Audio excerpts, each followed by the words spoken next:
Hello, my name is Benjamin Hart. I'm an American attorney and the managing director of Integrity Legal here in Bangkok, Thailand. As the title of this video suggests, we're discussing trying to speed up the U.S. immigration process.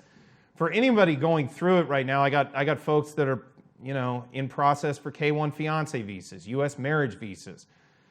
It ain't fun, by any stretch of the imagination. This is not great times. We're still coming off what they're calling the COVID backlog, although at this point it's kind of, why is that backlog still there? You can't figure out a way to make that kind of move along, but okay, setting that aside,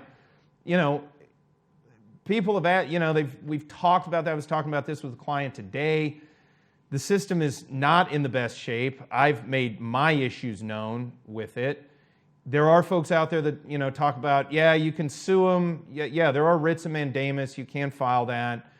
My opinion is I'm wondering how much of a difference that makes in terms of sort of the cost benefit of how quickly those cases move along versus what it costs to do that. Again, that's going to depend on specific circumstances.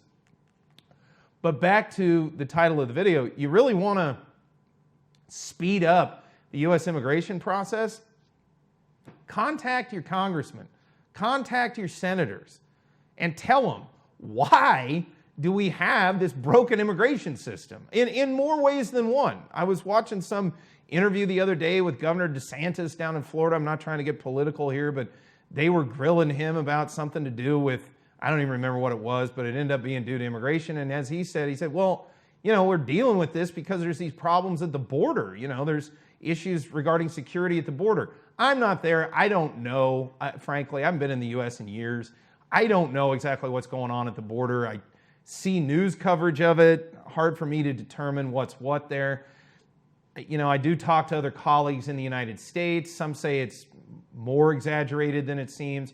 Others have actually said, no, frankly, it's a bigger issue than it seems. What I do know is that on one hand, it appears there are folks going into the United States illegally, and then on the other hand, we've got people who are doing everything correctly that have been sitting in useless backlogs from what I can tell, for months, if not years at a time. So if you really want to speed this thing up, let's get a hold of Congress and let's do some comprehensive immigration reform. Let's see some, let's see something here, because, this is pretty darn bad. I mean, I usually do not call for people to get sort of political on immigration issues, but we're at a point, and this is a nonpartisan thing. I don't care which side of the divide you're on with regard to immigration. Where I think we're at now is pro-immigration, sort of pro-stricter immigration, pro-more lax immigration. Whatever you are, I think everybody at this point can agree the system as it is ain't working.